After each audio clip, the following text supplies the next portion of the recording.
लोगों को ऐसा लगता है कि क्रिप्टो है तो कहीं ना कहीं कुछ झोल होगा, कुछ बेईमानी होगी। जब भी नई टेक्नोलॉजी कभी भी आती है ना मार्केट में, तो स्टार्टिंग में आपको कन्विक्शन कभी नहीं आएगा और कन्वीनियंट भी नहीं होगी। तो आपको लगता है कि इंडिया में भी अगर सब कुछ ब्लॉकचेन पर आ गया तो स्कैम होना बंद हो जाएगा? एब्सोल्युटली, अगर रिलेटेड आ गया तो स्कैम जीरो हो जाएगा। कि संतोषी नाकामोटो ही एलन मस्क हैं या एलन मस्क ही वो हैं। करेक्ट। तो आज आप मान लो कि मुझे 100 डेज में रॉयल्स रॉयल्स लेनी है, तो मैं क्या करूँ? अगर आपको बड़ा पैसा कमाना है तो आपको जाना पड़ेगा मीम टोकन्स में या फिर बहुत ही स्मॉल कैप टोकन्स में, जिसका बढ़ने का पोटेंशियल बहुत ज्यादा होता है। कितना पैसा बने जो आदमी को लगे कि अब मेरा यहाँ से दुबई होना जरूरी है, या आप चाहो तो आप 1 करोड़ रुपए के साथ भी दुबई में आ सकते हो, लेकिन तो do you think Ethereum has the capacity to become next bitcoin?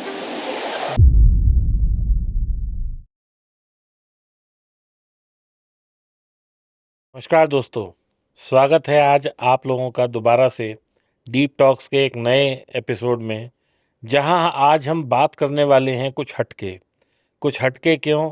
क्योंकि आज हम बात करने वाले हैं क्रिप्टो की, और एक ऐसे ट्रेडर जो दुबई में हैं। बहुत हमने रिक्वेस्ट की तो उन्हें आज आप लोगों के लिए बुलाया है मैंने, और उनसे सीखेंगे, समझेंगे कि क्रिप्टो क्या है, कैसे है, और आपको बहुत कुछ सीखने को मिलने वाला है दोस्तों। और यदि आप इनकी जर्नी को सुनेंगे तो आप दंग रह जाएंगे।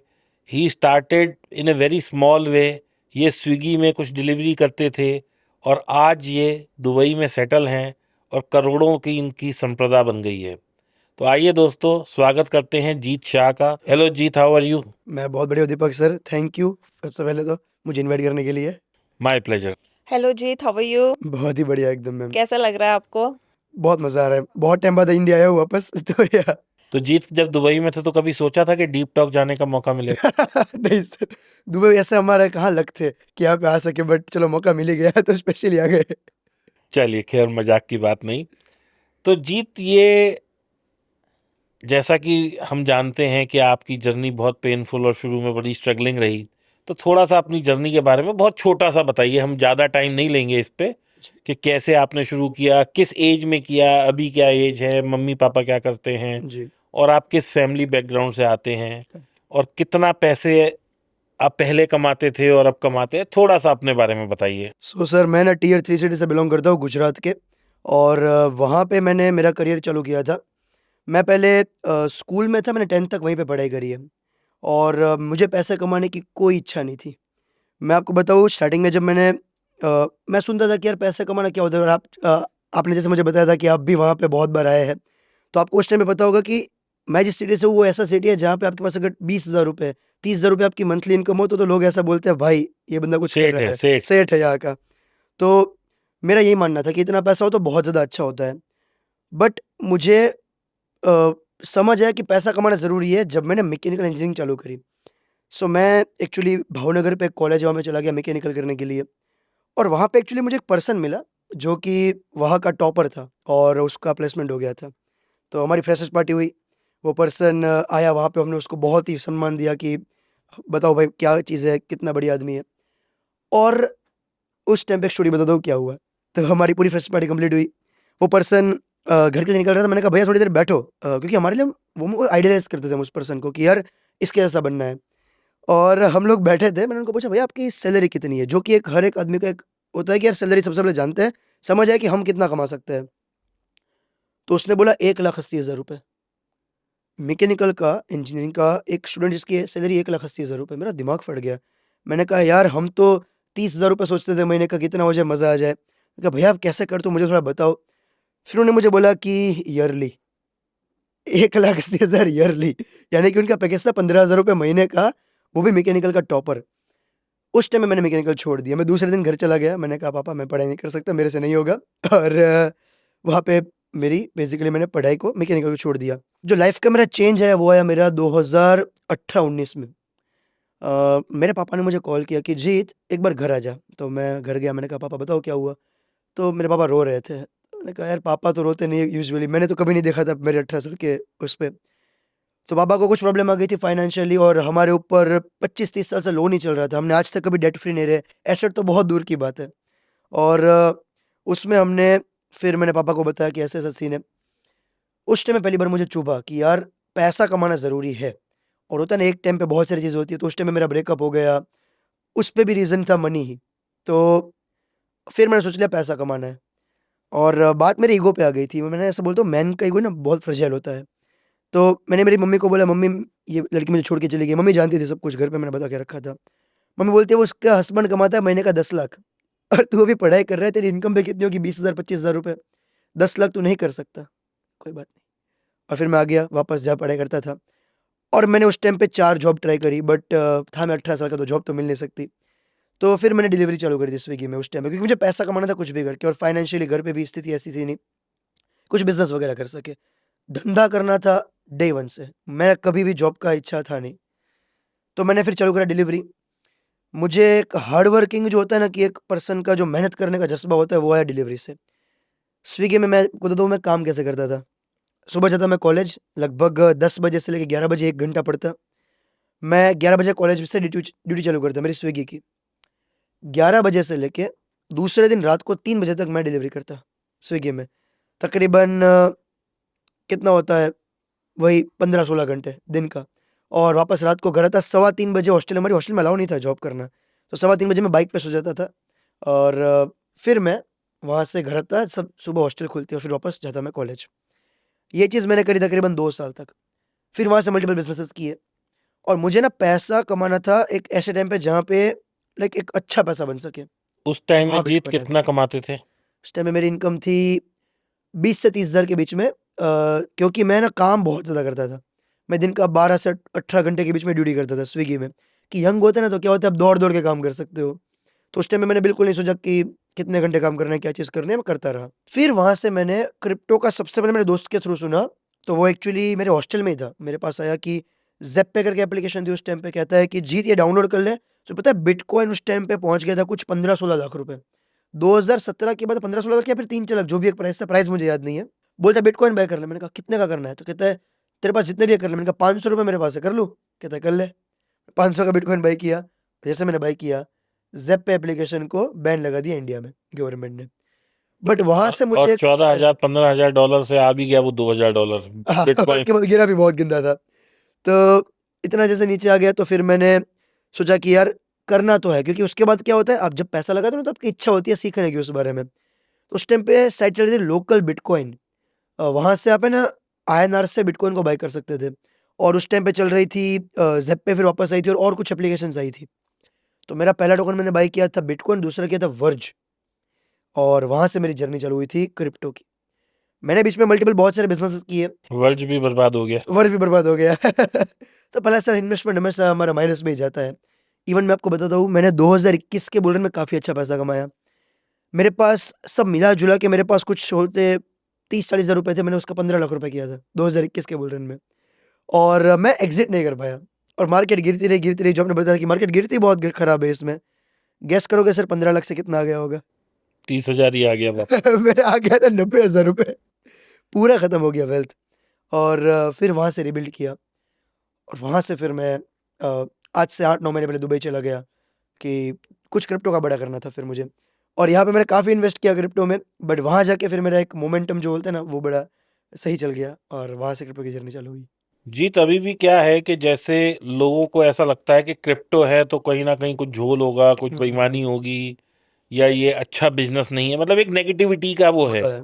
हालांकि मैं तो जानता हूं और मैं ये बोलता भी हूं और मैं ऑडियंस को मतलब रोज एजुकेट भी कर रहा हूं कि भाई अब इंडिया में लीगल है, एफआईयू कंप्लायंट है। पर ऐसा क्यों है? और जब आपने शुरू किया तो क्या आपके पेरेंट्स ने ये बात नहीं बोली? हाँ, सो सर ऐसा है कि जब भी नई टेक्नोलॉजी कभी भी आती है ना मार्केट में, तो स्टार्टिंग में आपको कन्विक्शन कभी नहीं आएगा और कन्वीनिएंट भी नहीं होगा। जैसे आपको शायद याद हो कि ज़ेप्पे के बाद जब हम क्रिप्टो बाय करते तो हमें यूएसडीटी पहले बाय करने पड़ते P2P से, फिर हमें एक्सचेंज पे ट्रांसफ़र करने पड़ते। अब भाई चलो एफआईयू हो गया तो हम यूपीआई से कर सकते। तो पहली बार मुझे यही कह रहे थे मम्मी, और मेरी तो 90% नेटवर्थ क्रिप्टो में है। तो मेरे पापा मुझे बहुत बार कहते हैं कि सारा पैसा क्यों लगा के बैठ गया, कहीं और जगह भी लगा, चीज़ें कर। बट है ना, मुझे जैसे टेक्नोलॉजी समझ आई, मुझे आइडिया आया कि ये ना एक नई जनरेशन की कुछ चीज़ बन रही है। तब से मैंने है ना ये समझ लिया कि ये एक रिस्क लेना है। बाय चांस अगर पैसा चला गया तो कोई बात नहीं, फिर कुछ और कर लेंगे। But and of the day मुझे लगता नहीं ये ज़ीरो हो सकता है, और मैं इसको टेक्नोलॉजी आपको थोड़ा बताता हूँ कि कैसे ये वर्क करता है। सो जैसा बिटकॉइन है, स्टार्टिंग में बिटकॉइन आया था 2009 में, तब सिर्फ़ और सिर्फ़ उसका एक मकसद था, वो है मनी ट्रांसफ़र करना एक जगह से दूसरी जगह पे। जैसे मान लो भगवान ना करे अगर क मेरी मम्मी को कहीं पे मान्यता वो यूएस से गई है और उनका कोई एक्सीडेंट हो गया और उनका प्रॉब्लम ऐसा कुछ हुआ कि उनके पास कोई बैंक अकाउंट नहीं है और उनका कार्ड चोरी हो गया है। यूएसए वगैरह में ये चीज़ होती रहती है। उनको मैं पैसा कैसे ट्रांसफ़र करूँगा? और भगवान ना करे फ्राइडे को हो गया तो? आप उनको बैंक में भी ट्रांसफ़र करोगे उसको टाइम लग जाएगा क्योंकि यूएसए की बैंक में आपको सीधा अलाउ नहीं करेंगे एंड 3 दिन आपका टाइम लग जाएगा। ऐसा कोई तरीका नहीं है जहाँ पे आप किसी की परमिशन के बिना पैसा एक जगह से दूसरी जगह ट्रांसफ़र कर सकते हो विदाउट कोई बीच में रिसोर्स या सोर्स आए हुए। तो अब अगर मैं बिटकॉइन ट्रांसफ़र करता हूँ मेरी मम्मी को, तो मम्मी 5 मिनट के अंदर बिटकॉइन विथड्रॉ कर लेगी, वहीं से कैश में कन्वर्ट हो जाएगा और वहीं से यूज़ कर सकती है। स्टार्टिंग हुआ हमेशा सिर्फ़ पेमेंट ट्रांसफ़र्स के लिए। लेकिन फिर लोगों को समझ आया कि ब्लॉकचेन टेक्नोलॉजी बहुत ही भयंकर टेक्नोलॉजी है, मतलब इसका यूज़ केस बहुत हो सकता है। जैसे हम आधार कार्ड की बात करते हैं, इंडिया में आधार कार्ड बनाना बहुत फ़ेक है। आप आराम से फ़ेक आधार कार्ड बना सकते हो, पान कार्ड बन सकते हैं फ़ेक और चीज़ें हो सकती है, पासपोर्ट फ़ेक बन जाते हैं। ब्लॉकचेन टेक्नोलॉजी ऐसी है जो कभी भी इस पे एक डेटा आ गया, यानी कि इस पे एक ट्रांज़ैक्शन हो गई, डेटा आ गया, उसको आप डिलीट नहीं कर सकते, उसको आप एडिट नहीं कर सकते, उसको रिमूव नहीं कर सकते। तो मतलब आ गया तो आ गया, उसका कुछ भी एंड में जाएगा नहीं। तो अगर जितना भी इंडिया का फाइनेंस सिस्टम, इंडिया का गवर्नमेंट का सारा सिस्टम अगर क्रिप्टो पे ले आए, ब्लॉकचेन पे ले आए बेटर वर्ड अगर बोलूँ तो स्कैम्स बंद हो जाएँगे, इवन ज़ीरो हो जाएँगे। और ये मुझे स्टार्टिंग में पता नहीं था। जब आपको पता चलेगा ना कि टेक्नोलॉजी से इवन स्कैम ज़ीरो हो जाएँगे आपके, तो आपको कन्विक्शन आएगा कि यस अबे इन्वेस्ट करना है। और मैं दुबई गया ना सर, तो मुझे पता नहीं था कि दुबई का पूरा रियल एस्टेट का मार्केट ब्लॉकचेन पे है। एवरीथिंग, जैसे हमारे रियल एस्टेट में हम पेपर्स देते हैं कि भाई हमने यहाँ पे रजिस्ट्रेशन करवाया वगैरह-वगैरह, वहाँ पे सब कुछ ब्लॉकचेन पे। आप आज प्रॉपर्टी बाय करो, बायऊट करके एक एप्लीकेशन है, उस पे ब्लॉकचेन पे आ जाएगा कि भाई इस पर्सन ने बाय किया हुआ है और आपका वहाँ पे केवाईसी आ जाएगा। तो end of the day blockchain आ गया तो आपका स्कैम होना एकदम बंद हो जाएगा। तो आपको लगता है कि इंडिया में भी अगर सब कुछ ब्लॉकचेन पर आ गया तो स्कैम होना बंद हो जाएगा? जैसे रियल एस्टेट है या कई जगहों पर है, एक ही प्रॉपर्टी को 4 जगह बेच दिया जाता है correct, and people lose their money. Absolutely. अगर रियल एस्टेट आ गया तो स्कैम ज़ीरो हो जाएँगे। ज़ीरो। ज़ीरो। यस, जीत, हम ना इसको फिर बिल्कुल बिगिनिंग से स्टार्ट करते हैं। डन। क्रिप्टो की अवेयरनेस अभी भी लोगों में कम है, correct. Like they are really scared to invest in crypto. तो आप ये बताओ, जैसे स्टॉक मार्केट है, स्टॉक मार्केट में हम लोग large cap, mid cap, small cap में जाते करेक्ट। हैं। ऐसे ही क्रिप्टो में जो है main coins, alt coins, meme coins, tokens, इनमें क्या डिफरेंस है और हमें किस में इन्वेस्ट करना चाहिए? एक हाइपोथेटिकल फिगर है, 10 लाख है मेरे पास, ओके, क्योंकि क्रिप्टो के लिए मैं ये बोलूँगी मेरे पास 1 लाख है तो I think it's a less amount, correct. Like I won't able to multiply it. Done. तो उसमें इसको आप पहले क्लेरिफाई करो कि मुझे ऑल्ट कॉइन्स, मीम कॉइन्स या टोकन्स, ये क्या है, इनका डिफरेंस क्या है बेसिकली? तो सबसे पहले जैसे हम कोई भी स्टॉक मार्केट में शेयर बाय करते हैं, तो शेयर जैसे वहाँ पे है, क्रिप्टो में वैसे होता है टोकन या कॉइन, उसको ये बोलते हैं। अब जैसे ही पूरा क्रिप्टो मार्केट वर्क करता है, जैसे इंडियन स्टॉक मार्केट में है, वैसे ही यहाँ पे है। यहाँ पे होते हैं लार्ज कैप्स, यानी कि बिटकॉइन, इथेरियम, सोलाना, जो टॉप के 10 वाले उसको हम लार्ज कैप्स बोलेंगे यहाँ पे। उसके बाद जो नीचे के टोकन्स हैं जिसकी मार्केट कैप शायद 10 बिलियन से कम की है, वो सारे हो गए मिड कैप, जहाँ पे आप रिटर्न्स आपके ज़्यादा बन सकते हैं लेकिन रिस्क भी आपका बेटर हो सकता है, ज़्यादा हो सकता है। और अगर वो एकदम स्मॉल कैप है, यानी कि मान लेते हैं कि मार्केट कैप मान लो 10 मिलियन या फिर उससे भी कम है, तो उसको हम स्मॉल कैप में जाएँगे। और अगर मिलियन डॉलर से भी मार्केट कैप कम है तो वो माइक्रो कैप में, सेम स्टॉक की तरह। अब यहाँ पे प्रॉब्लम ये है कि जो लार्ज कैप है जैसे कि बिटकॉइन, इथेरियम, उसके अलावा बाकी सब चीज़ें एंड ऑफ द डे फुगेज़ी है। जैसे स्टॉक मार्केट में क्या होता है, आपको कंपनी दिख रही है, यहाँ पे ये लोग एक प्रॉमिस आपको देते हैं कि भाई क्रिप्टो में मैं एक ऐसा प्रोजेक्ट बना रहा हूँ, जैसे मैं एक प्रोजेक्ट की बात करता हूँ जिसका नाम है आकाश नेटवर्क। उन्होंने ये बोला कि हम एनवीडिया के ग्राफिक्स कार्ड यूज़ करते हैं, राइट? हर एक बड़ी एआई की कंपनी को बहुत ज़्यादा पावर चाहिए होता है। उन्होंने सिर्फ ये बोला कि हम डिसेंट्रलाइज्ड ग्राफिक कार्ड जो होते हैं, ग्राफिक प्रोसेसिंग यूनिट होते हैं, जीपीयूज़ होते हैं, उसका मार्केट प्लेस बनाएँगे। अब लोगों को ये लगा कि फ्यूचर में इसका लोग यूज़ करेंगे और वहीं से प्राइस जाता है। मार्केट इज़ फ्यूचरिस्टिक, हर एक मार्केट फ्यूचरिस्टिक होती है। तो ये एक स्टोरी होती है। तो जैसे-जैसे आप स्मॉल कैप में जाते रहोगे, आपका रिस्क बढ़ता रहेगा। हो सकता है फाउंडर छोड़ के चला जाए, आपकी टीम, हो सकता है कुछ और प्रॉब्लम आ जाए, तो इस तरह से प्रॉब्लम हो सकता है। जो नया कल्चर अभी है वो है मीम का कल्चर। मीम में प्रॉब्लम ये है कि मीम का एंड ऑफ द डे कोई यूज़ केस नहीं है। लेकिन सर, आज एक मीम टोकन की जो वैल्यू है, वो इंडिया के बैंक से भी बड़ी है। पर्टिकुलर मीम टोकन की वैल्यू, और इसका कोई यूज़ केस नहीं है, कोई एंड ऑफ द डे चीज़ उसमें नहीं है। मीम टोकन कैसे बनते हैं उसकी थोड़ी बात करते हैं। जैसे मैं बात करता हूँ गोल्ड कैसे बना, तो शायद ऐसा हुआ होगा, किसी ने ज़मीन खोदी होगी और उसमें से उसको एक पत्थर मिला था और उसने बोला भाई ये गोल्ड है, और उसके बाद लोगों ने उसकी वैल्यू एक्सेप्ट की, क्योंकि आप एंड ऑफ द डे देखो तो गोल्ड पत्थर है, या फिर एक आप बोल सकते हो मेटल है, सिल्वर भी मेटल है या फिर पत्थर है। एंड ऑफ द डे हम जो लोग मानते हैं ना, वही चीज़ हमारे लिए एसेट होता है, वही हमारे लिए कमोडिटी होता है। कि आप देखो गोल्ड और लोहे का एंड ऑफ द डे, जैसे लोहा हम यूज़ कर सकते हैं, गोल्ड हम पहनने के अलावा यूज़ नहीं कर सकते। सोचो अगर आज से 1000 साल पहले गोल्ड की जगह कोई और चीज़, जैसे जीत नाम की कोई पत्थर मिल गया होता, तो लोग उसको मान लेते हैं हाँ भाई जीत पत्थर अच्छा दिखता है, तो वो आज के लिए टाइम पे गोल्ड बन जाता। तो सेम यहाँ पे होता है, करेंसी इसको मानी जाती है जो सब लोग एक्सेप्ट करें, जैसे कि आईएनआर को हम सब लोगों ने एक्सेप्ट किया। तो मीम का ये है कि आपको एक प्यारा सा कोई कुत्ता पसंद आ गया, कोई डॉग पसंद आ गया, तो इन लोगों ने इसका एक मीम बना दिया कि भाई ये डॉग हम सबको पसंद है और हम ऐसे कल्ट कम्युनिटी है कि हम इसको नहीं बेचने वाले। उन्होंने ये बोला कि टोकन आ गया, हम नहीं बेचेंगे। अब जैसे से लोगों को लगेगा कि हाँ भाई ये बहुत ऊपर जा सकता है, और ऊपर जा सकता है, और ऊपर जा सकता है, लोग उसको खरीदते रहते हैं और फिर उसकी प्राइस बढ़ती रहती है। और इसमें सबसे ज़्यादा इन्वॉल्वमेंट होती है वो है किसी भी बड़े इंडिविजुअल की। जैसे बड़े टोकन जब भी बढ़ते हैं ना, या तो इलॉन मस्क कुछ करता है, या फिर हो सकता है सीज़ी बाइनेंस का फाउंडर कुछ ट्वीट वगैरह करे। जैसे उस टाइम के बाद क्या होता है, लोगों को लगता है भाई ये कुछ ना कुछ बढ़ेगा। इस तरह से लोग मीम टोकन्स में इन्वेस्ट तो करते हैं। जीत, जैसे आप कह रहे हो कि ये न्यूज़ ड्रिवन हो गए, मैं यही बात बोलूँ इनसे, ट्रू। तो मीम कॉइन्स कोई भी बना सकता है? मैं आपको आज 5 मिनट के अंदर बना सकता हूँ पूरा। 5 minute and I will make meme token right away.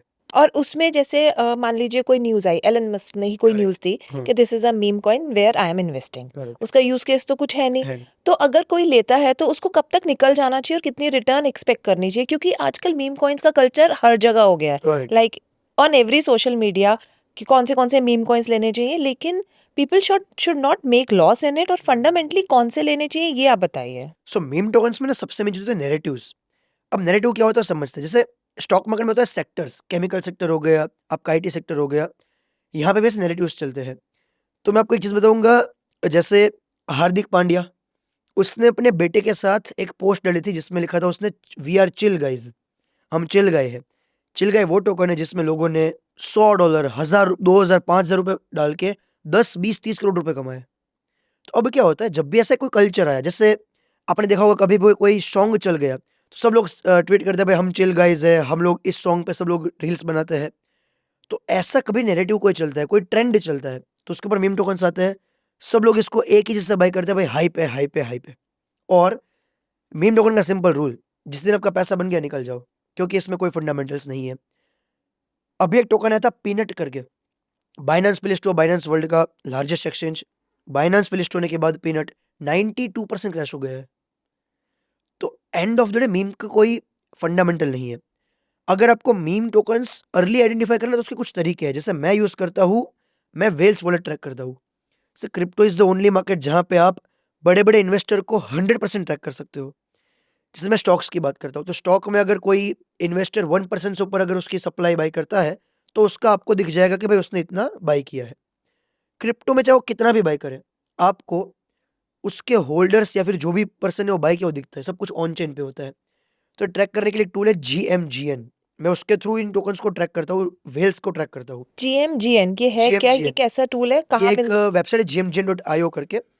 इस सिंपली आपको दिखाता है कि व्हेल्स जो, जैसे मान लेते हैं कि एक विफ करके टोकन था जो बहुत ऊपर गया था। एक पर्सन था, एक टोकन का वॉलेट एड्रेस था। अब वो पर्सन ने भी ऑलरेडी इन्वेस्ट किया था।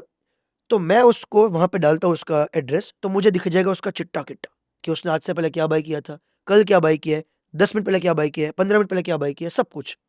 और इसको आप टेलीग्राम से ऑटोमेट भी कर सकते हो। यानी कि वहीं पे उस जीएमजीएन में ही आप डाल दोगे कि मुझे जब भी ये कुछ बाय करे, मुझे नोटिफ़िकेशन आए, आपको नोटिफ़िकेशन आ जाएगा। देखो, क्रिप्टो मार्केट है ना आज भी मोस्टली व्हेल्स ड्रिवन है, यानी कि बड़े-बड़े कुछ ही लोग हैं जो इस मार्केट को वो करते हैं। दोस्तों, व्हेल्स का मतलब होता है बड़ी मछली। बड़ी मछली का मतलब है कि जो लोग, अब मेरे आपके इसके उसके खरीदने से कुछ नहीं होगा। जब एक बड़ी मछली उसमें लाखों करोड़ों रुपए डालेगी तो वो कॉइन भागेगा। तो इनका कहने का मतलब है GMGN.io पे जाइए, वहाँ पे जब आप जाएंगे आप देखते हैं कि 24 घंटे में कौन सा कॉइन 11,000%, 24,000%, 30,000% भागा, या कई दफ़ा मिलियन% भी भाग रहा होता है। Exactly. आप वहाँ पे क्लिक करिए, क्लिक करेंगे तो नीचे उसकी डिटेल आएगी, वहाँ टॉप होल्डर्स या होल्डर्स में जाइए, तो जो भी शुरू के 2-3 है उन्हें छोड़ के चौथा, पांचवा, छठा जो है, जब आप उस पे एक ऐसा बॉक्स और ऐसा तीर दिख रहा होगा, Correct. उसको दबाएंगे तो उसका पूरा खुल जाएगा। वहाँ से उसका वॉलेट एड्रेस कट पेस्ट करके अब आगे की बात समझते हैं, यहाँ तक समझिए। यस, उसके बाद हम जीएम पे वो डालेंगे जैसे एड्रेस, तो फिर उसका हमें सारा डेटा दिख जाएगा और उसको टेलीग्राम से हम ऑटोमेट भी कर सकते हैं। अब ये वेल्स में पता है क्या है, जब भी हम जैसे आज भी मीम टोकन्स में मैं आपको एक सीक्रेट बताता हूँ जो किसी ने नहीं सुना होगा। आप अभी के अभी जाओ विफ के सारे होल्डर्स चेक कर लो और पॉपकेट के सारे होल्डर्स चेक कर लो। आपको टॉप के 10 से 15 वेल्स में से 12 वेल्स कॉमन दिख जाएंगे।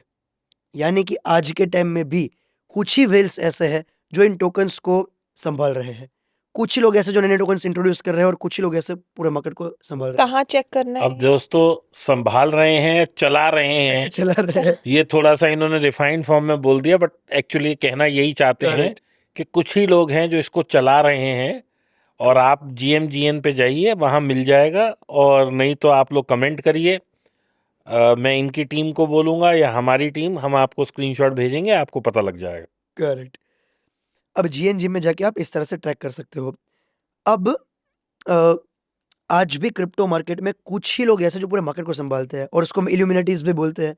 आपने सुना होगा इल्यूमिनाटीज के बारे में। हमने इल्यूमिनाटी तो नहीं सुना, खैर, कि इल्यूमिनाटी संभालते हैं इसे, हाँ, लेकिन हमने एक बहुत अजीब सी बात सुनी है, मुझे नहीं पता ये सच है या नहीं है, लेकिन मैंने इंटरनेट पे ही सुनी है कि एक कोई सज्जन है, सतोशी नाकामोटो, सतोशी नाकामोटो। जिन्होंने ये बिटकॉइन और ये सब इजाद किया। लेकिन कुछ ऐसे र्यूमर्स हैं, ऐसा कुछ बोलते हैं, मुझे नहीं पता। और दोस्तों, ये मैं डिस्क्लेमर दे रहा हूँ यहाँ, मैंने भी सुना, पढ़ा, देखा है, मुझे नहीं पता ये कितना सच है, लेकिन आप भी गूगल करेंगे तो आपको भी कई सारी स्टोरीज मिल जाएंगी कि ये संतोषी नाकामोटो ही एलन मस्क हैं, या यस, एलन मस्क ही वो हैं। करेक्ट। सो इसमें हुआ ये था कि इलोन मस्क ने बनाया पेपाल। उस टाइम पे वो पेपाल चला रहा था। तो पेपाल जैसे पेमेंट ट्रांसफर का तरीका है, बिटकॉइन भी उसी तरीके से आया था। दोस्तों, यहाँ मैं थोड़ा सा फिर आप लोगों को क्लैरिफाई कर दूं कि पेपाल भी जब शुरू हुआ था तो वो भी डिसेंट्रलाइज बैंकिंग सिस्टम को फॉलो करता था। करेक्ट। आज तो वो सारे KYC और सब लेके पूरा बैंकिंग चैनल फॉलो करता है। ट्रू। तब आप वहाँ पे अपना कार्ड डालें, कुछ डालें और आप पेमेंट कर दें तो किसी को पता नहीं लगता था पेमेंट कहाँ से आई, कहाँ को गई। करेक्ट। तो पेपाल इसलिए सबसे ज़्यादा फेमस हुआ था। हम लोग भी उसे कभी यूज़ करने का हम लोग जब सोचते थे तो, क्योंकि क्या होता था कि आपके साथ उस टाइम में क्रेडिट कार्ड फ्रॉड्स बहुत होते थे, तो आप अपने क्रेडिट कार्ड का नंबर हाइड करने के लिए पेपाल यूज़ करते थे, ताकि मेरा कार्ड सेफ रहे लेकिन मैं पेमेंट भी कर दूं, तो वो एक एनोनिमस पेमेंट हो जाती थी। करेक्ट। और इसी लोगों को लगता है कि बिटकॉइन भी एक इसी तरीके का इंफ्रास्ट्रक्चर है या फिर आपका बोल सकते हो एक कोड है। तो इसीलिए लोग मानते हैं। दूसरा जो बिटकॉइन का पहला ट्रांज़ैक्शन हुआ था, वो वही जगह हुआ था जहाँ पे इलोन मस्क रहता है। वहाँ पे उस टाइम पे वो रहता था। तो लोगों का ये मानना। और दूसरा एक बहुत इम्पोर्टेंट चीज़ है।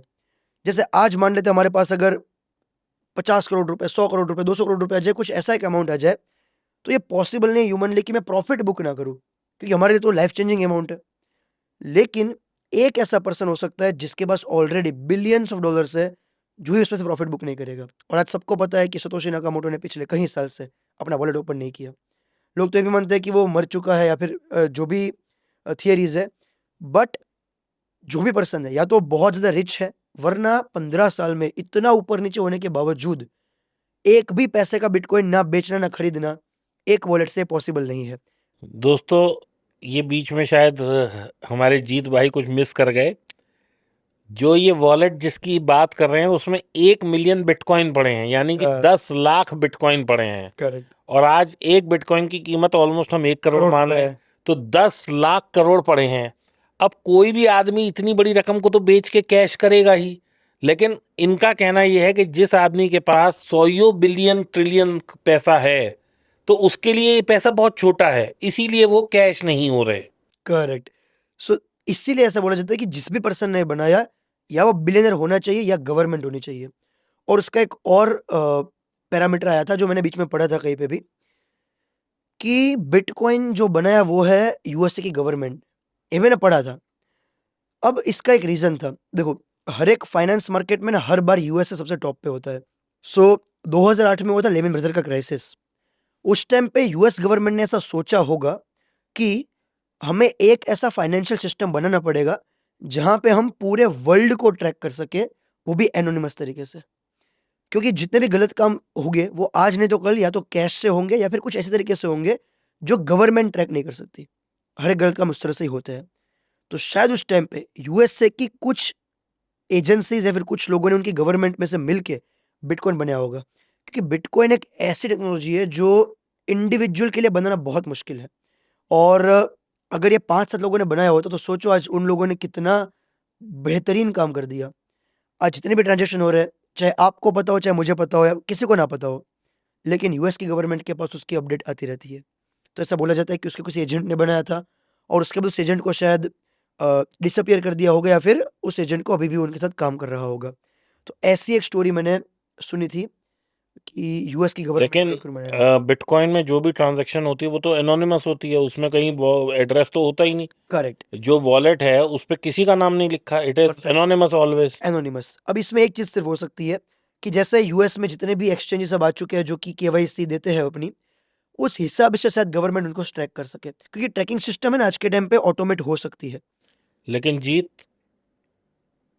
मैंने जो अपने अकाउंट में खरीदा हाँ जी, वो ट्रैक आप कर सकते हो, करेक्ट, लेकिन मैंने कॉइन आपको दे दिया, आपने आगे दे दिया, किसी ने कर दिया, तो वो चेन तो ट्रैक हो ही नहीं सकती। इतना बड़ा चेन ट्रैक होना पॉसिबल नहीं है। तो इतना क्या, मैंने आपको दिया, हाँ, ये तो मैं बोल दूं कि मैंने जीत को दिया और जीत के वॉलेट को हम कहीं करेक्ट, एड्रेस ट्रैक कर दें, अदरवाइज वो उस चैनल से तो कोई कहीं नहीं पहुंच सकता, क्योंकि ये तो किसी को पता ही नहीं है वो एड्रेस किसका है। करेक्ट।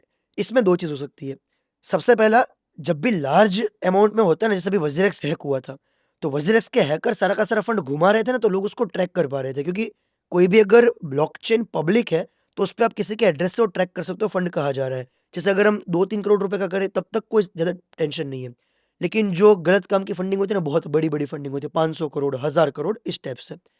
इस टाइप के ट्रांज़ैक्शन को हम 7-8 तरीके से ट्रैक कर सकते हैं। जैसे मान लो मैंने आपको कुछ पैसा भेजा, आपने वो पैसा उतना ही पैसा आगे कहीं भेजा, फिर थोड़ा बहुत काट के उसमें से पैसा आगे भेजा, तो पूरा चैनल ट्रैक कर सकते हैं जो होता है पब्लिक ब्लॉकचेन से। और इसीलिए बोला जाता है ना, वज़ीरेक्स के हैकर ने बहुत ही स्मार्ट प्ले किया। उसने वो सारा का सारा काम कर दिया प्राइवेट ब्लॉकचेन से, यानी कि उस ब्लॉकचेन को आप ट्रैक नहीं कर सकते। तो जैसे एक मोनेरो करके ब्लॉकचेन है जिसपे आप ट्रैक नहीं कर सकते। मतलब मैंने आपको पैसा भेज दिया, अब उसका कोई ट्रैकिंग सिस्टम नहीं है। इथेरियम पे पैसा आया है, बिटकॉइन पे पैसा आया है, सोल पे पैसा आया है, तो इसके सारे ट्रैकिंग सिस्टम है। आप अभी के अभी जाओ सोल स्कैन करके आप चेक करो, तो कौन-सा वॉलेट कहाँ पैसा भेज रहा है, आपके पास वॉलेट का एड्रेस आ जाएगा। पर उस वॉलेट एड्रेस से ओनरशिप किसकी ये तो नहीं साबित होता, वो सिर्फ़ आखिरी में तब पता चल सकता है जब वो सेंट्रलाइज़ एक्सचेंज में आए, जब जब वो वो कैश होए। कैश होए। क्यों? क्योंकि देखो, पैसा जब भी एंड ऑफ द डे कोई भी गलत काम के लिए कैश में यूज़ होगा। वो किसी को बिटकॉइन पे करेंगे तो सामने उनको ऐसा कुछ गलत काम वाला मिलेगा नहीं, तो एंड में कहीं न कहीं कैश में कन्वर्ट होगा। तो जब भी वो आएगा तब गवर्नमेंट उसका पता लगा सकती है। ऐसा सोचा होगा, ऐसी एक धारणा बनी हुई है इस मार्केट में। तो जीत, ये तो हमें समझ आया कि ये एक बहुत एडवांस टेक्नोलॉजी है। करेक्ट, अब जैसे बिटकॉइन है, at present bitcoin is like on every life time high चल रहा है। करेक्ट। तो do you think there is any other coin जो कि बिटकॉइन बनने की कैपेसिटी रखता है? क्योंकि जिनके लिए ये बुल रैली मिस हो गई है, या आप करेक्ट, ये देखते हैं कि अगर आज मैं हूँ, हुँ, मुझे इतना इन्फ्लुएंस में आकर मुझे क्रिप्टो में इन्वेस्ट करना है, तो करेक्ट, मुझे बिटकॉइन में इन्वेस्ट करते हुए थोड़ा सा डर लगेगा। करेक्ट, सही बिकॉज बात आई है। हैड सीन दैट कि 2020 में बिटकॉइन ने एक हाई बनाया, फिर उसके बाद नीचे आया, तो जो नीचे आता है वो भी बहुत ज़्यादा नीचे आ जाता है। समझ तो आप क्या सजेस्ट करते हैं कि बिटकॉइन में इन्वेस्ट किया जाए या किसी और कॉइन में इन्वेस्ट किया जाए जो इसके जितनी कैपेसिटी रखता हो? तो बिटकॉइन जैसी कैपेसिटी रखते हैं बहुत सारे कॉइन्स। बिटकॉइन में अब इन्वेस्ट करने का मतलब नहीं है क्योंकि ये छूट गया है हमारे हाथ से। बिटकॉइन पिछले 2 साल में 7 गुना हुआ है बॉटम से। तो बेटर ऑप्शन अभी के लिए आज के समय पे बात करें तो इथेरियम है। इथेरियम ऐसा पहला ब्लॉकचेन था जिसने जेन्युइन डिसेंट्रलाइजेशन मार्केट में लाया। तो इथेरियम एक टोकन मुझे लगता है बेटर हो इसका सकता है। यूज केस आई थिंक चलो बिटकॉइन से मैं ज्यादा है एक इथेरियम थोड़ा का। सा पहले क्लैरिटी, ये कॉइन और टोकन में क्या फर्क है? Same, coin and token is same. Same अलग-अलग वर्ड जैसे शेयर्स और स्टॉक्स लाइक दैट। तो जीत ये बिटकॉइन का यूज़ केस ज़्यादा है या इथेरियम का यूज़ केस ज़्यादा है? क्योंकि ये मैंने एक जगह पढ़ा था कि यूएस में मेनी कंपनीज़ आर देयर जो इथेरियम की ब्लॉकचेन यूज़ कर रही हैं। Correct, they are not using Bitcoin की ब्लॉकचेन। करेक्ट, तो जैसे जब डोनाल्ड ट्रंप आए थे तो वही स्टॉक्स मल्टीफोल्ड्स बढ़े, करेक्ट, जो कि जिनके यहाँ पे क्रिप्टो का यूज़ केस था। ट्रू। तो do you think Ethereum has the capacity to become next Bitcoin? I think so. Bitcoin है, मैं ऐसा मान सकते हो डिजिटल गोल्ड है, और इथेरियम है वो है डिजिटल ऑयल। इसको समझते हैं अभी डिजिटल गोल्ड क्यों? जैसे भगवान ना करे आज इंडिया में इंडिया बंद हो जाए। लोग कहते हैं इंडिया में ऐसा पॉसिबल नहीं इंडिया बंद हो जाए, लेकिन अब देखो बांग्लादेश में अभी ऐसा हुआ है।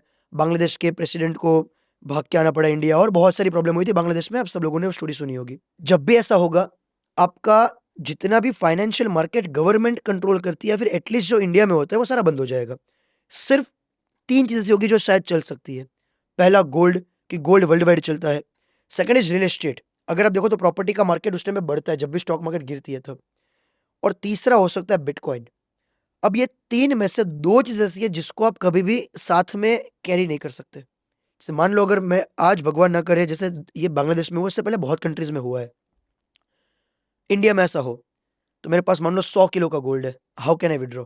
तो मुझे अगर गवर्नमेंट मैंने इवन अगर सॉवरेन गोल्ड बॉन्ड भी लेके रखा है, तो गवर्नमेंट उसको भी बंद कर देगी। स्टॉक मार्केट बंद लाइक एकदम नीचे आ जाएगी, आपकी बॉन्ड मार्केट घट जाएगी, शायद बैंक में भी बहुत सारे प्रॉब्लम्स हो जाए, आपको कैश देना दे। There is just one tool bitcoin, जिसको आप पेन ड्राइव से लेके चले जाओ किसी और कंट्री में और वहाँ विथड्रॉ कर सकते हो। तो बिटकॉइन इसलिए माना जाता है डिजिटल गोल्ड, कि गोल्ड से बेटर आपको रिटर्न भी देता है और use case and of the day. Ethereum इसलिए डिजिटल ऑयल क्योंकि ब्लॉकचेन बिटकॉइन की ब्लॉकचेन में चीज़ें नहीं बन सकती।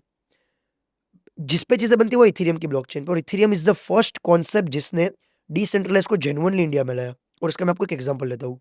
जब बिटकॉइन बना तो सब लोगों को सिर्फ ब्लॉकचेन टेक्नोलॉजी समझ आई। इथेरियम ने ये बोला कि हम हर सेंट्रल कंपनी को डिसेंट्रलाइज़ कर सकते हैं और कॉस्टिंग को 90% घटा सकते हैं, 90%। अब कैसे होता है, जैसे मान लेते हैं कि आप अगर आज बैंक पे एफडी करते हो, आपको कितना मिलता है? लगभग 6%, 7%। अगर आप बैंक से लोन लेते हो, आपको कितना पे करना पड़ता है? 10 10%, से 12%, 14%। 14% आसपास। ये 6% का गैप क्यों?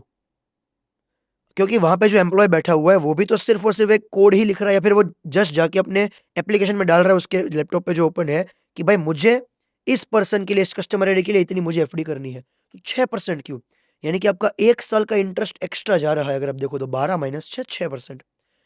तो ये कॉन्सेप्ट को आपको सेंट्रलाइज़्ड करने की जगह डिसेंट्रलाइज़ कर सकते हैं, और 6% बहुत बड़ा फ़र्क होता है। मैं आपको एक एग्ज़ाम्पल देता हूँ।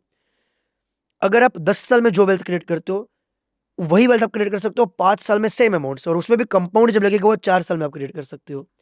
तो इन्होंने कॉन्सेप्ट निकाला डिसेंट्रलाइज्ड फाइनेंस, डीफाई। इन्होंने ये बोला कि कोड तो भाई एक बंदा करके रख सकता है, उसके लिए बहुत ज़्यादा एम्प्लॉयज़ की ज़रूरत नहीं है। तो एक कोड बन गया जिसको उन्होंने एक एप्लीकेशन बना दी, DeFi application, decentralised finance.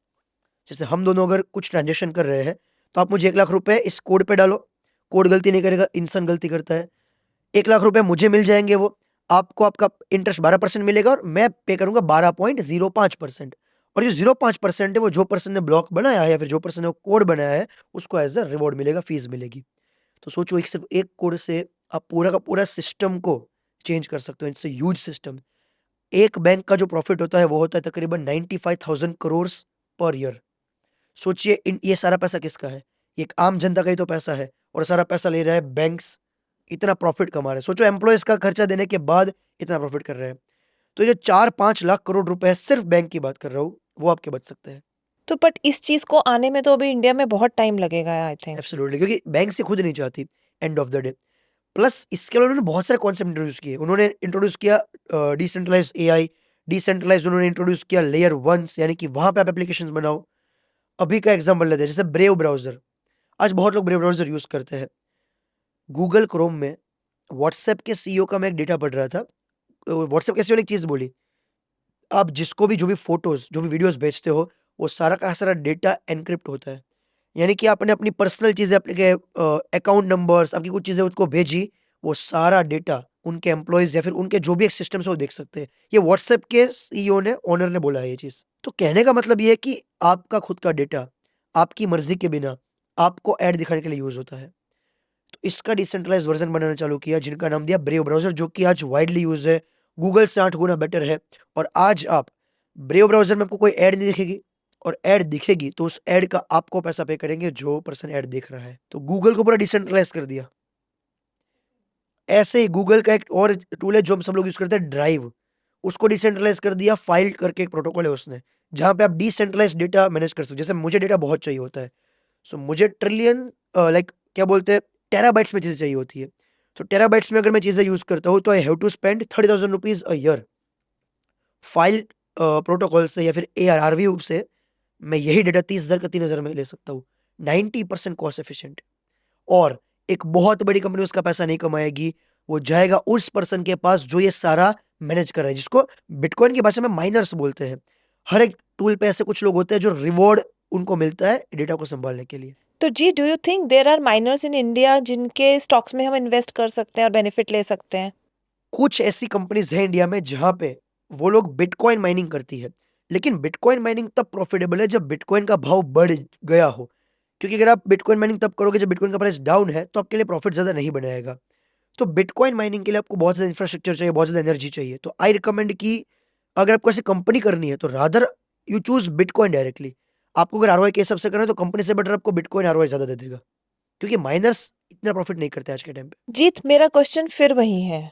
Next bitcoin बनने की कैपेसिटी किसकी है? अगर आज मैं मान लूँ मुझे एक रॉयल्स रॉयस लेनी है, आपका एक शायद प्रोग्राम भी है 30 डेज इन में रॉयल्स रॉयस, इसमें रोज 100 डेज में रॉयल्स रॉयस। तो आज आप मान लो कि मुझे 100 डेज में रॉयल्स रॉयस लेनी है, तो मैं क्या करूँ? सबसे पहले बिटकॉइन, इथेरियम और इस टाइप के टोकन्स बहुत ज़्यादा बढ़ चुके हैं। अगर आपको बड़ा पैसा कमाना है तो आपको जाना पड़ेगा मीम टोकन्स में या फिर बहुत ही स्मॉल कैप टोकन्स में जिसका बढ़ने का पोटेंशियल बहुत ज़्यादा होता है। दोस्तों, यदि आप यहाँ पे लिखते हैं मीम कॉइन्स, डीफाई या टोकन्स, आप लोग कमेंट करिए। हम जीत को बहुत जल्दी दुबई से फिर से किडनैप करके बुलाएंगे, इन्हें पकड़ के लेके आएंगे और आप लोगों के लिए कॉइन्स के नाम जीत बताएंगे, सो दैट आपका बेनिफिट हो सके और कुछ पैसे की कमाई हो सके कॉइन्स के द्वारा।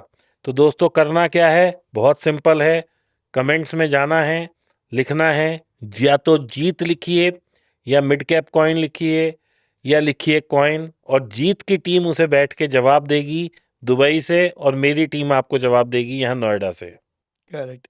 सो जब भी आप लार्ज कैप या जब भी आप स्मॉल कैप में इन्वेस्ट करते हो तो रिस्क थोड़ा ज़्यादा होता है। तो मेरा एक सिंपल सा रूल है, once you 2x your capital, take the principal out. आपने $1000 इन्वेस्ट किया, वंस यू डू $2000, आपका 2 गुना प्राइस बढ़ गया, अपना $1000 घर का निकाल लो और फिर उससे आप फ्लिपिंग वाला गेम खेल सकते हो। जैसे आपने 1000 निकाल दिया, फिर आप कोई और टोकन बाय कर लो। एक और चीज़ जो इस बार बुल मार्केट में बहुत ही ज़्यादा नई है, मार्केट चेंज हो चुकी है। इसके बारे में मैं आपको बताना चाहता हूँ। 2021 में हमने टोकन्स देखे होंगे, मैटिक 150x हुआ था सिर्फ 1 साल के अंदर। सोलाना 251x हुआ था 1 साल के अंदर। फैंटम 400 गुना हुआ था 1 साल के अंदर। इस बार प्रॉब्लम ये है कि बहुत ज़्यादा टोकन्स ऐसे नहीं होंगे जो 100x या 200x होंगे, क्योंकि लिक्विडिटी बहुत स्प्रेड हो चुकी है। इसको मैं कनेक्ट करना चाहूँगा मनी प्रिंटिंग से। जैसे अगर आप देखो तो आज यूएसए की गवर्नमेंट अभी मनी प्रिंटिंग चालू करेगी। 2021 के top of the bull run के आसपास यूएसए की जो टोटल डेट थी वो थी $26 ट्रिलियन, $26 ट्रिलियन। आज हुआ 2025, आज लगभग उनकी डेट होगी 34, 32 और and of the bull run हो जाएगी शायद $40 ट्रिलियन। जो एक्स्ट्रा पैसा आया है वो लगभग आया है 4 साल में $15 ट्रिलियन आसपास, मोटा-मोटा। लेकिन उस $15 ट्रिलियन में सारा पैसा तो क्रिप्टो में आएगा नहीं, कुछ स्टॉक्स में जाएगा, कुछ म्यूचुअल फंड्स में जाएगा और बाकी सारे एसेट्स में जाएगा। इस बार टोकन्स बहुत ज़्यादा रिलीज़ हो रहे हैं मार्केट में। 2021 के top of the bull run में पर डे टोकन रिलीज़ होते थे 10 लाख। आज जब मार्केट यूफोरिक नहीं हुई है, 4 साल का साइकिल होता है, मार्केट में बुल फेज़ में यूफोरिक नहीं हुई, यानी कि हर चीज़ 100-100 गुना नहीं हो रही है, 50-50 गुना नहीं हो रही है अभी भी। तो इस टाइम पे टोकन रिलीज़ हो रहे हैं पर डे 4 करोड़। क्योंकि टोकन रिलीज़ करना इतना आसान है कि आप आज जाओ pump.fun पे, आप 5 मिनट के अंदर पूरा टोकन रेडी कर सकते हो, लॉन्च हो जाएगा, आप उसकी मार्केटिंग चालू करो, आपके पास पैसा आना चालू हो जाएगा। तो फ्यूचर में ये इतना लिक्विडिटी स्टक कर देगा कि बहुत सारे टोकन्स बहुत ज़्यादा आगे नहीं बढ़ सकते और इसीलिए हो सकता है कि आपको बहुत ही अच्छे स्पेसिफिक टोकन चूज़ करने पड़े जो यहाँ से 10x, 20x, 50x हो सकते हैं। तो ये मेरा सबसे बड़ा प्रॉब्लम लगता है इस जीत वक्त। कॉइन कैसे सिलेक्ट करें एज अ लेमैन? मेरे को तो समझ नहीं आएगा, मैं कहाँ करूँ? मैं तो जो आसपास सब बोल रहे हैं सोशल मीडिया पे उसे ही कंसिडर करूंगी, लेकिन आई वांट के मैं किसी से ना इन्फ्लुएंस होते हुए अपने फंडामेंटल के बेसिस पे चूज करूँ, तो वो करेक्ट। कैसे कर सकते? तो सबसे पहले कभी भी टोकन चूज करो, उससे पहले आपको उसको कंपेयर करना चाहिए वेब 2 कंपनीज के साथ, यानी कि वो कंपनीज जो रियल लाइफ में चलती है। जैसे मैंने आपको बताया कि मैं एनवीडिया बहुत बढ़ रहा था स्टॉक, और एनवीडिया एक टाइम पे वर्ल्ड की सबसे बड़ी कंपनी बन गई थी, यूएसए में सबसे टॉप नंबर पे पहुंच गई थी। उस टाइम पे एनवीडिया जो बना रहा था जीपीयूज, वो बहुत ही चिप्स की बहुत शॉर्टेज हो गई थी मार्केट में, बहुत ही महंगी चिप्स मिल रही थी और शॉर्टेज हो गई थी। उस टाइम में मैंने देखा कि ऐसा सेम कोई काम कर सकता है क्या डिसेंट्रलाइज में, जहाँ पे कॉस्ट कम हो सके, चीज़ें कम हो सके। तब मुझे 2 प्रोजेक्ट मिले थे। पहला हो गया रेंडर, दूसरा हो गया आकाश नेटवर्क। ये दोनों जीपीयूज़ प्रोवाइड करते हैं डिसेंट्रलाइज़ तरीके से। तो मुझे लगा कि यहाँ पे अगर एनवीडिया की मार्केट कैप है लेट्स सपोज़ 100, एक एग्ज़ाम्पल लेता हूँ। तो ये अगर उसका 1% भी अचीव करते हैं व्हिच इज़ 1, 100 का 1% 1, तो भई ये टोकन अभी चल रहा है भई 0.5 है, तो ये दुगना हो सकता है। तो मैंने इस तरह से कैलकुलेट किया, तो मुझे दिखा कि एकेटी और रेंडर दोनों इतने अंडर वैल्यूड चल रहे थे कि कभी भी इसमें अगर मार्केट में पैसा आया तो ये टोकन्स बढ़ेंगे। और उसके बाद रेंडर लगभग 15 गुना हुआ है और एकेटी 30 गुना हुआ है। तो कभी भी आपको चूज करना हो, फाइंड गुड वेब 2 कंपनीज जो इस मार्केट में काम कर रही है। एक और एग्जांपल लेता हूँ ताकि आपको इसको बेटर आइडिया है। जैसे आप सबको पता है कि अमेज़न पैसा कैसे कमाता है। अमेज़न हम जो उससे बाय सेल करते हैं उससे कुछ पैसा नहीं कमाता। अमेज़न पैसा कमाता है अमेज़न वेब सर्वर्स से, एडब्ल्यूएस से, ठीक है?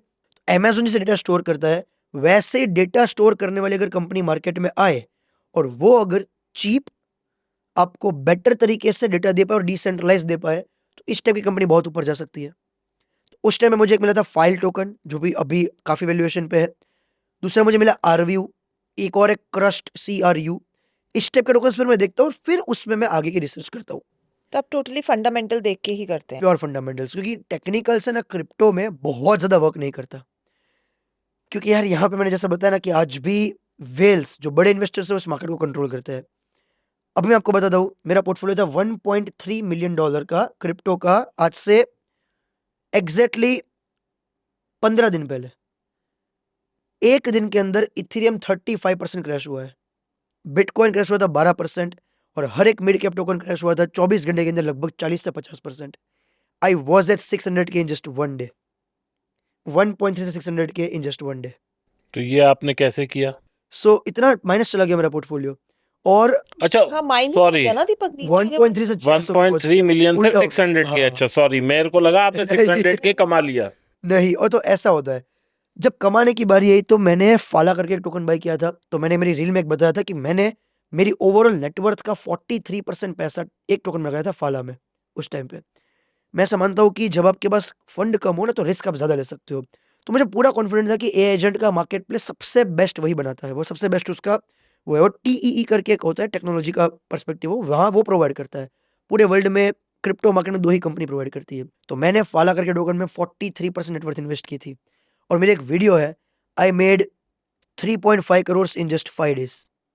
फाला बॉटम से 6x हुआ था सिर्फ़ और सिर्फ़ 7 दिन के अंदर। तो इस मार्केट में जब भी मोमेंटम आती है ना, तो बॉटम से इतनी फास्ट ऊपर जाती है। और इसकी मैंने एक वीडियो बनाई थी कि आई मेड वन लाइक मैं ऐसे कर रहा हूँ रिफ्रेश, और सामने सामने पैसा बन रहा है 2 लाख 3 लाख 4 लाख सामने सामने। कितना पैसा बने जो आदमी को दुबई शिफ्ट होना चाहिए? मतलब क्या वो सीमा तुमने डिसाइड की कि अब मैं इंडिया में नहीं रहूंगा क्योंकि मेरा टैक्स बहुत पड़ रहा है? सिंपल सा एक रीजन है टैक्स का। इंडिया को छोड़ने का। तो जीत, बहुत सिंपल स्ट्रेट फॉरवर्ड क्वेश्चन, कितना पैसा बने जो आदमी को लगे कि अब मेरा यहाँ से दुबई होना जरूरी है या ठीक है? जाना चाहिए। पहली चीज। दूसरा, जो तुम वहां कमाई कर रहे हो, हाँ जी। कल को तुम उसे इंडिया लाओगे तो क्या टैक्स दोगे? ओके, उसके बारे में बात करते हैं। सबसे पहले आप चाहो तो आप 1 करोड़ रुपए के साथ भी दुबई में आ सकते हो। लेकिन मेरा सजेशन ये रहता है कि आपके पास एटलीस्ट 2-3-4 करोड़ रुपए हो, तब आप दुबई में आओ अगर। तो आपके लिए बेनिफिशियल ये है कि आप अच्छी जगह पे रहोगे, नेटवर्क आपका अच्छा बनेगा, आपके आस-पास अगर लोग अच्छे हैं तो आपको अपॉर्च्युनिटीज़ बहुत ज़्यादा मिल जाएगी। तो कम से कम 3 करोड़ की आप सीमा रख के चल सकते हो। बिलियनियर्स क्लब में भी आप जा सकते हो। नहीं यार, वहाँ नहीं जाना चाहिए। तो एक वो चीज़ है। ये लोगों को नहीं पता होगा। दोस्तों, मेरी एक शायद आप लोगों ने वीडियो देखी हो, मेरा एक पॉडकास्ट है किसी के साथ, एक बिलियनियर्स क्लब करके है, वहाँ मेरा पॉडकास्ट है, जरा देखिएगा उसको। आपके पास 3 करोड़ रुपए तो होने चाहिए। दूसरा, हमें लगता है इंडिया में टैक्स जो है वो है तकरीबन 30% और हमारा जीएसटी लगता है 18%। बट आप अगर इंडिया में हो एंड अगर आप दुबई में हो, तो आप उस इंडिया पे जो पर्सन बैठा है, उसको तकरीबन 4 साल वो मेहनत करेगा और 1 साल आप मेहनत करोगे, आपके पास सेम पैसा होगा। 4 गुना का फ़र्क है। मैं बताता हूँ कैसे एग्ज़ाम्पल के साथ। तुम्हें रोल्स रॉयस बाय करनी है, तो मैंने पहले सोचा इंडिया में बाय करते हैं। इंडिया में मुझे रोल्स रॉयस पड़ रही थी लगभग 10 करोड़ आसपास की, मोटा-मोटा। वो 10 करोड़ कमाने के लिए 10 करोड़ की रोल्स रॉयस लेने के लिए मुझे 20 करोड़ पहले कमाने पड़ेंगे। 18% जीएसटी, 30% टैक्स, सेस, सरचार्ज देने के बाद मेरे पास बचेंगे 10 करोड़। अब रोल्स रॉयस की प्राइस भी तो 5 करोड़ रुपए ही है। उसके ऊपर भी तो टैक्स ही लगा है जो 10 करोड़ की प्राइस हो चुकी है।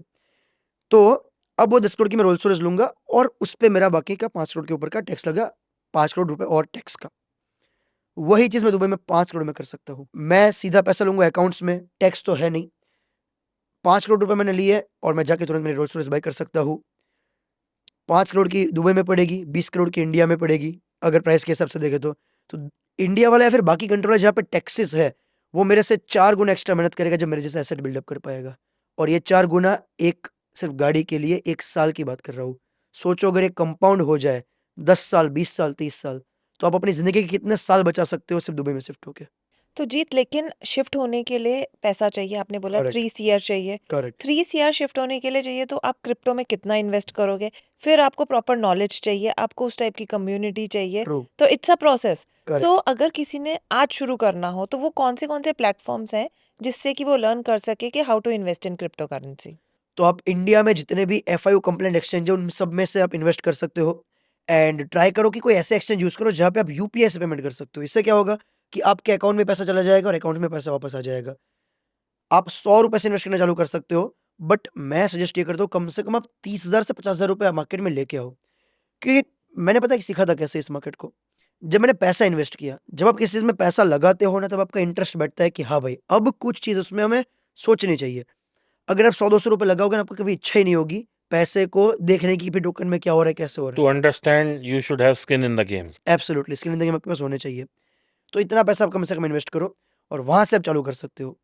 Second thing, if you are a beginner, go with basics. Just Bitcoin और इथेरियम को बाय करो।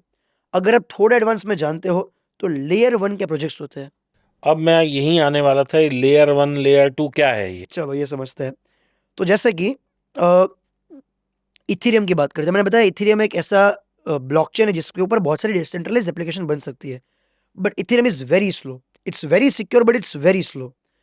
तो इन्होंने ये इथेरियम है लेयर 1, तो इन्होंने बनाया लेयर 2 कि अब भाई हमारे ब्लॉकचेन पे आओ। हमने आपकी स्पीड का काम खत्म कर दिया। अब आपका फास्ट ट्रांजेक्शन होगा, आपकी चीज़ें प्रॉपर तरीके से जाएगी। एंड ऑफ द डे एक ऐसा बेस, एक ऐसा लेयर जिसके ऊपर आप डिसेंट्रलाइज्ड एप्लीकेशंस, डेप्स क्रिएट कर सकते हो। तो इसको बोलते हैं हम लेयर 1 या लेयर 2। तो लेयर 2 सिर्फ में कौन-कौन से कॉइन आते हैं? लेयर 2 में आपके आते हैं मैटिक, आपके लेयर 1 में आते हैं सोलाना या फिर इथेरियम उस टाइप से, और लेयर 2 के बहुत सारे प्रोजेक्ट्स बनते रहते हैं। ऐसे 100 से ज़्यादा ब्लॉकचेन है जो लेयर 1 और लेयर 2 में काम करती है। वैसे मैं आपको बता दूं, Matic is one of my favourite coins, मुझे बहुत पसंद है अच्छा, क्योंकि उसके फंडामेंटल मुझे अच्छे लगते हैं। Correct. Reason Indian being founder कि है। इंडियन फाउंडर, वो भी चलो छोड़ देते हैं, लेकिन वो इंडियन कंपनीज के साथ बहुत काम कर रहा है। तो जब भी आपको बिजनेस मिलेगा, कैपेक्स आपका बढ़ेगा, तो आपकी ग्रोथ पास तो पार्ट होनी ही है। और रिलायंस के साथ करार रिलायंस कोई के साथ छोटी हुआ। बात नहीं है। एब्सोल्युटली। तो मैं तो तो सबसे कहता हूँ भाई, कुछ नहीं समझ आए, मैटिक करेक्ट, क्योंकि गिरने को कुछ बचा नहीं। वही काफ़ी गिर चुका है ऑलरेडी। सो और आपने जैसे बताया रिलायंस की बात, तो उस पे मैं आता हूँ। आज के टाइम पे इंडिया की सारी कंपनीज़ फ्यूचर में तो करेगी इन्वेस्ट, आज भी आना चालू हो चुकी है मार्केट में। और आपको पता है दुबई में तो like I can literally buy things with crypto. USA में तकरीबन if I am not wrong 30,000 ATM है, जिसके थ्रू आप बिटकॉइन से यूएस डॉलर को विथड्रॉ कर सकते हो। और 2021 में if I am not wrong, India में भी मैंने एक रिक्शा वाले का वो देखा था कि वो रिक्शा पे उसने कोड लगाया था कि आप मुझे बिटकॉइन से पे कर सकते हो। तो ये प्रेडिक्शन करता है कि 2025 में आपको ऐसे फोटोज़ दिखेंगे, जहाँ पे कोई ऑटो वाला, कैब वाला आपको बोल रहा होगा कि पे me through bitcoin.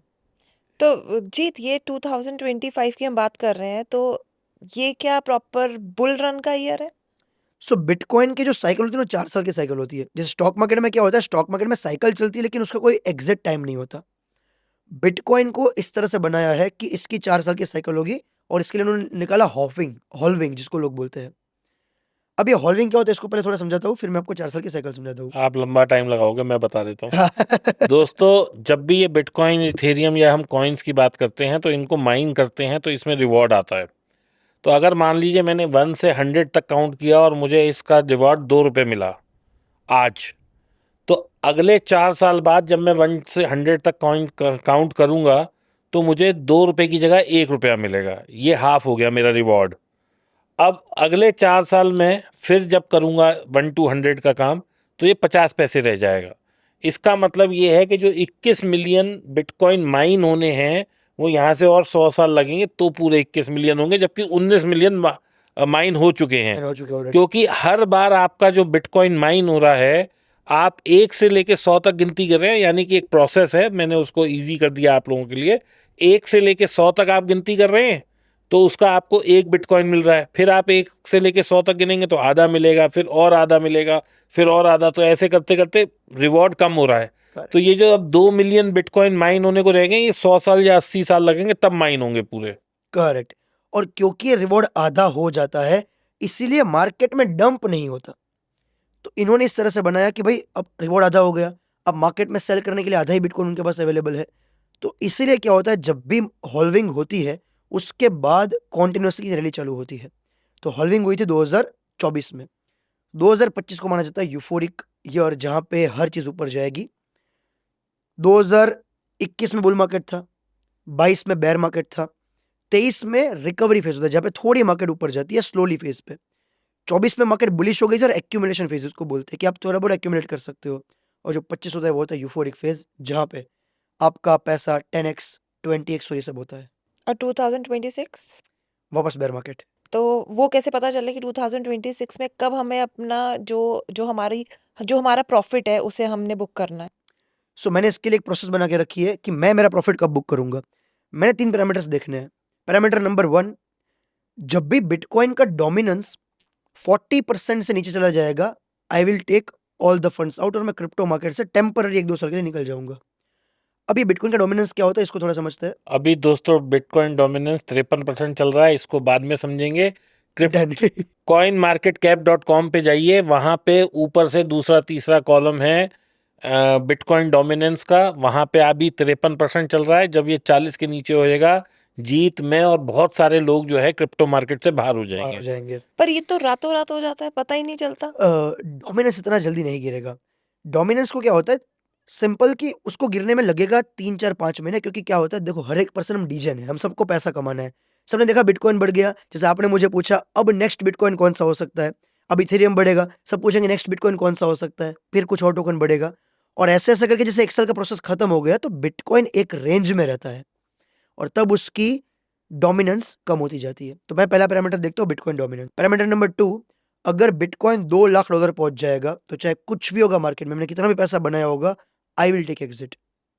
Parameter number 3, अगर इथेरियम $15,000 पहुंचता है तो भी मैं मार्केट से एग्जिट कर दूंगा। और अगर ये 3 में से कोई भी चीज ऐसी नहीं होती तो अक्टूबर या दिसंबर डिपेंडिंग ऑन मार्केट, अक्टूबर या दिसंबर 2025 में मैं मार्केट से परमानेंट आउट हो जाऊंगा for at least next 1 to 2 years।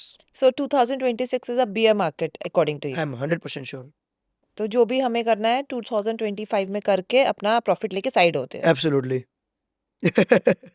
जीत, अभी पिक्चर में डोनाल्ड ट्रंप भी हैं और एलन मस्क भी हैं, तो बिटकॉइन या क्रिप्टो का पूरा जोर है अगर हम माने। तो आपने कहा कि 2025 is a bull market, 2026 would be a bear market according to you. तो आपको क्या लगता है कि अब जब बियर मार्केट आएगी तो क्रिप्टो कितना क्रैश हो सकता है या कितना ऊपर जा सकता है बुल मार्केट में, और बियर मार्केट में कितनी लोगों की कैपिटल वैनिश हो सकती है? क्योंकि आप ये देखिए ना, जो इन्वेस्ट करके बैठे हो सकता है वो डे टू डे ना ट्रैक करते हो, या हो सकता है वो इतना ज्यादा मीडिया पर ना हो या कुछ है, तो वो कैसे प्रोटेक्ट करे? कि आपको क्या लगता है कि कितना डाउन आ जाएगा? बेयर मार्केट में बिटकॉइन बेयर मिनिमम 70% क्रैश करेगा क्योंकि इस बार बहुत इंस्टीट्यूट्स बड़े बड़े हैं तो वो भी तो प्रॉफिट बुकिंग करेंगे, तो बिटकॉइन क्रैश इस बार बहुत ज्यादा करेगा। और ऑल टोकन्स जितने भी है, यानी कि ऑल्ट कॉइन्स मतलब अल्टरनेटिव टोकन्स, वो सारे के सारे 90% टू 99% क्रैश करेंगे इस बुल मार्केट के बाद। यानी कि अगर 1 लाख चल रहा है बिटकॉइन तो वो 30,000 तक आ सकता है। 100%। इथेरियम है जो अभी 3,000 है, वो $300 रह जाएगा या $500 रह जाएगा। बढ़ने के बाद शायद अगर मान लेते इस बुल मार्केट में $12,000 पहुंच जाते तो वापस वो आ जाएगा 3, 4, 5 हज़ार पे 100%। अच्छा, यस। और जो ऑल टोकन्स है उसमें तो खत्म हो जाएगा, क्योंकि हर 4 साल में यहाँ पे टेक्नोलॉजी चेंज हो जाती है।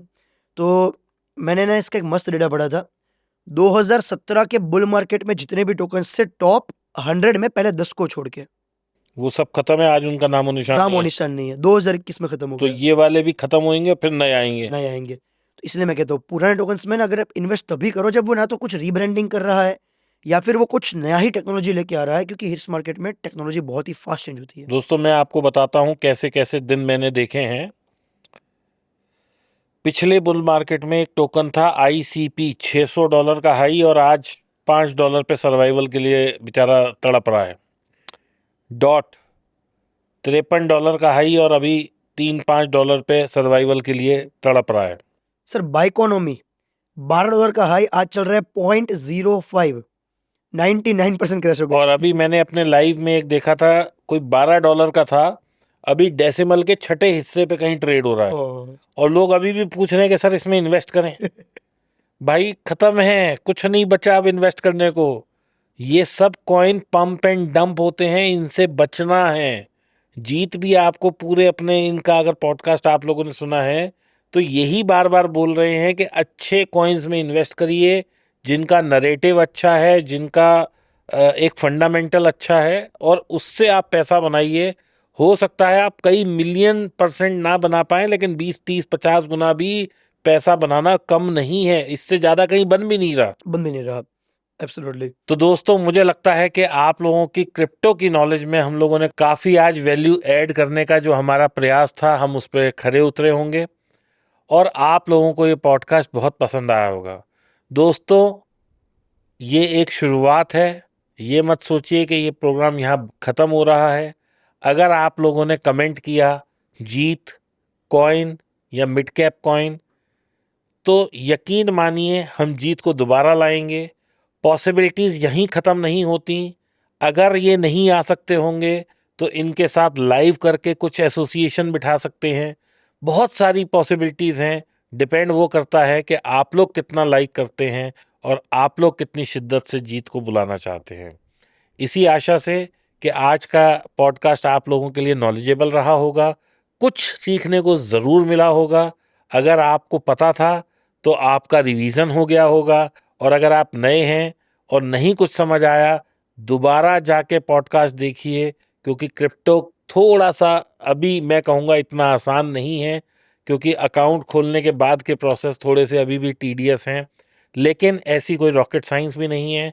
अगर फिर भी आपको लगे, आप कमेंट करिए, हम लोगों से जो हेल्प हो पाएगी हम ज़रूर करेंगे। इसी आशा के साथ कि आप लोगों को खूब मज़ा आया होगा, अब हम विदा लेते हैं जीत से। Thank you very much. Thank you Jeet, thanks for coming. Thank you so much.